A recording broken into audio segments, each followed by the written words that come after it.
Ever since I was about 18, I've taken the time to make decisions with intention. In my opinion, life doesn't really need to be perfect, but it definitely needs to be intentional. If I'm being honest, the last few months, I've lacked at keeping up with my habits and I have been overwhelmed and stressed. Every single month, I usually take the time to define my intentions. I write what I want to do down, create a vision board, and it helps me to be grateful for the everyday I've curated for myself.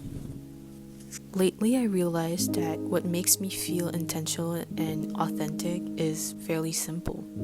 I need the time to create as well as being intellectually stimulated. I also need to take care of myself by showing up in simple ways. It's not always fun, but I kind of need to feel like my life is lived to feel content. It's the source of my happiness and my sadness. Even though it doesn't feel like it in Montreal yet, I put some intentions for spring.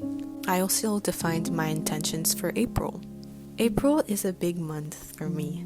It's my very last month of having lecture courses for my master's. I really want to take the time and appreciate my courses when I'm there at school, listening, learning. I know that it's something I'm gonna crave once I'm out of school, even though I am kind of glad that I'm completing my studies. The second thing I want to do is reduce my stress. I want to force myself to slow down a little. I want to stop putting time limits on myself and simply create and live without that pressure. The third one is kind of fun. In April, the guy I'm seeing is gonna come. I want to soak up the spring with this spring fling. I want to also replace easy entertainment. I've got a pile of books that I need to read, and I think I should attack it. Finally, I want to be light. It's spring. Sometimes growing up and being in limbo isn't comfortable per se, and sometimes it's a choice. You can either feel the pressure and put yourself down for it, or you can be light and accept that you cannot control every single thing. I opened a fortune cookie this morning, and the little paper said, "Your hard work will pay off soon." So hopefully that's what's waiting for me in April and this spring.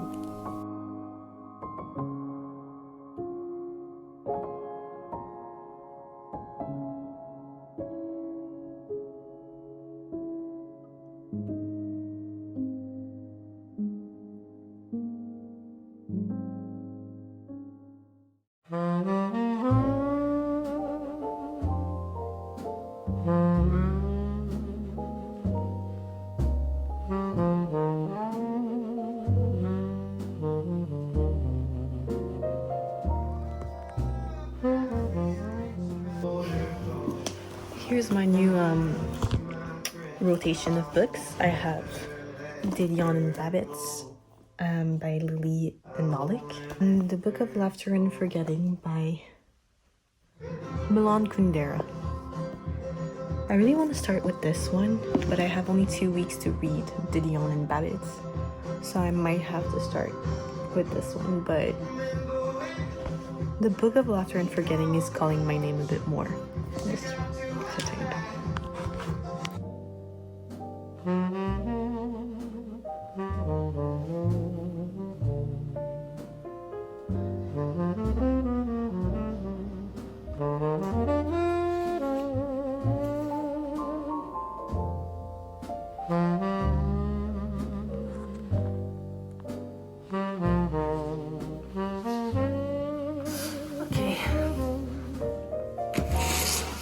So, I've been reading. I've read about 100 pages.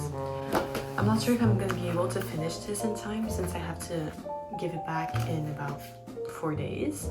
But I've met the characters Eve Babitz and John Didion, and I've been taking a few notes that I think are interesting. I didn't know this book was...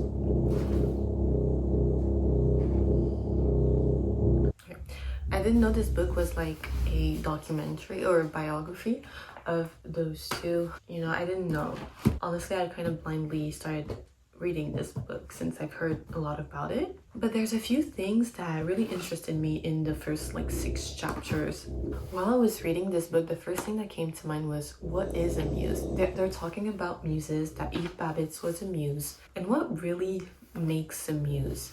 And there was this YouTube video in my like tabs that I never finished but started by Anna Corrine that talks about how to become a muse. So I watched that video and made some parallels between Eve Babitz and what makes a muse. The main thing I got, it's crazy, there's construction. So the main thing I got was that self-respect is more important than self-love. With self-respect, what we do, we say we will do on our time. And she made a parallel with Alessa Liu, the figure skater, that did what she said she would, but she did it on her own time. And that kind of control is self-respect, which I thought was very, very interesting.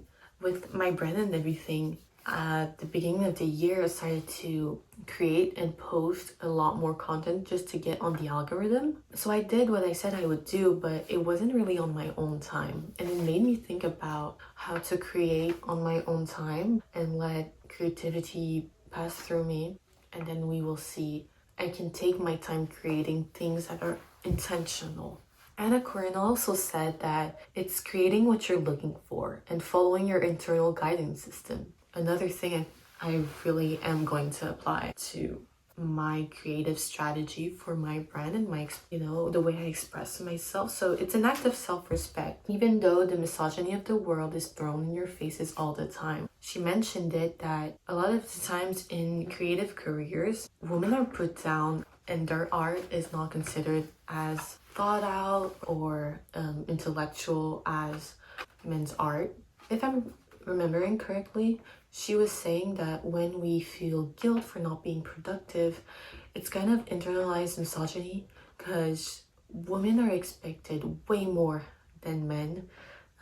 So we do feel like we need to push out more just to bridge the gap between a man's expectation and a woman's expectation. So once you're aware of this dynamic in society, it makes you think to slow down. Yeah, it's something that I thought about. And she concludes the video by saying being a muse is being a creator. Taking the time, finding what inspires you, what do you want to curate, are you attracted towards. This is what makes a muse. So anyways, to finish this thought and to quote léane, she says in her book that men artists are very, very welcoming of women artists who are ugly. But if they happen to be beautiful and sexy, the men hate them. Most men don't deal well with erotic charisma. And that's something to think about. I love this little book. I put a little bunny on it.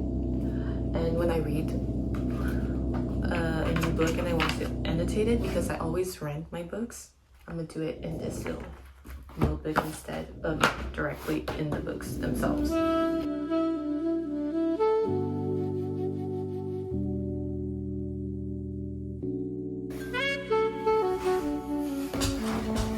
Okay, so remember when I said that I wanted to make a short film using every single piece of my collection I'm working on for my brand, which is called A Woman Waiting for Summer and to Make It?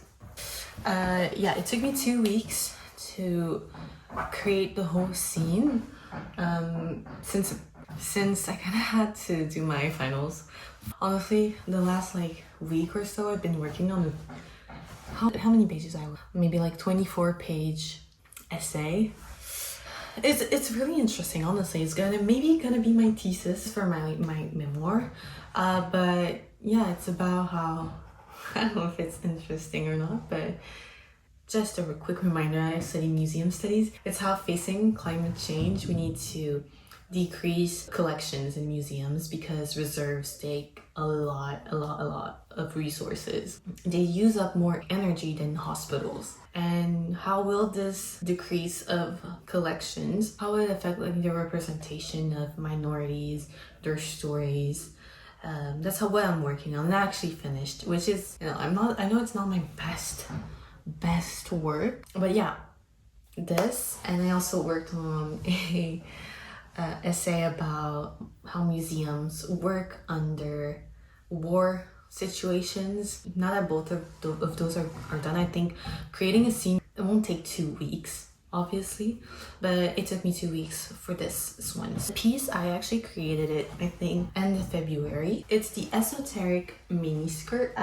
It's a full leather brown mini skirt with embroidered esoteric on the side. I love fringes. I think fringes are so pretty. So I did this asymmetrical fringe at the bottom. I have little labels like so.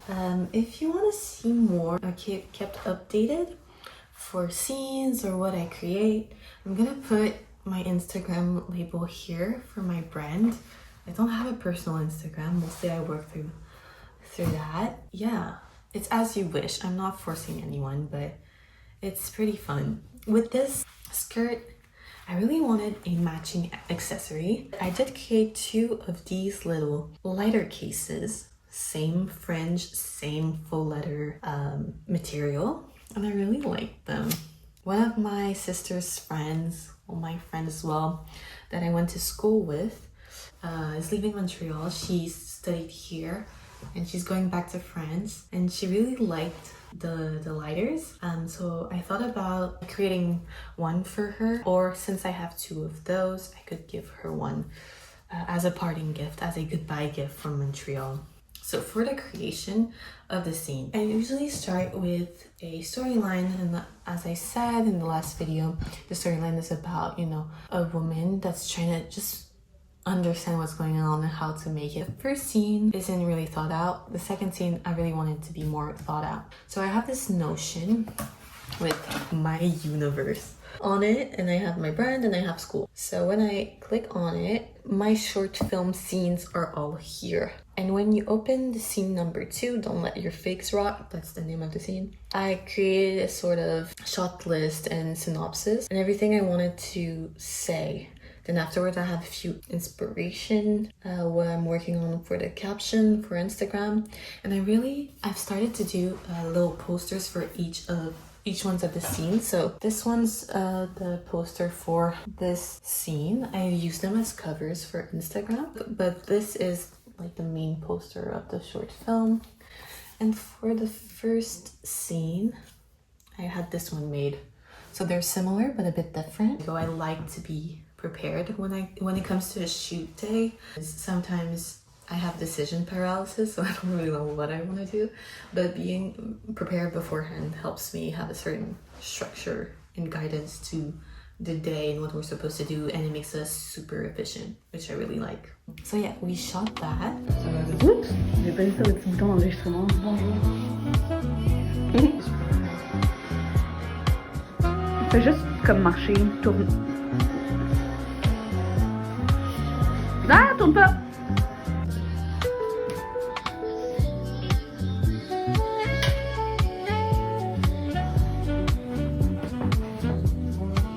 Si on a fini plus tôt, genre, on pourrait aller au musée McCoy. Then maybe like few days later, since my friend Sabrina was leaving for Europe for a trip, we went to a cafe and edited. I don't know anything about editing much more than iMovies, so she showed me the program DaVinci, which is a free program that has a lot more tools. Did work. I don't know if I have, maybe let's find it, but I have some footage of us editing it at a coffee shop. It was super fun. Okay. Bleu avec jaune.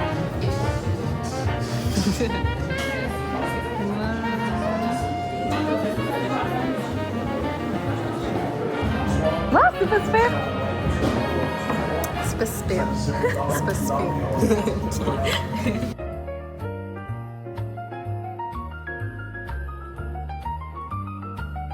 She showed me how to color grade, then apply filter and everything, which isn't super hard to do, but I didn't know the program, so you have to learn. So the base of the editing she helped me with.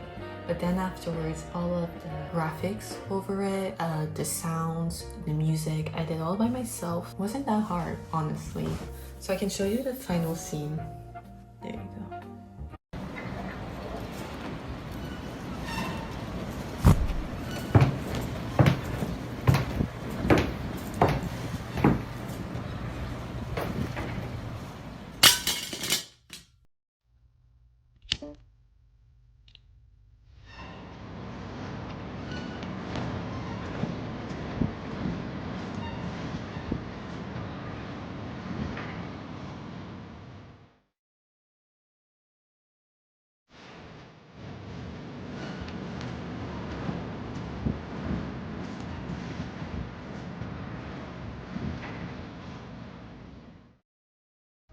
If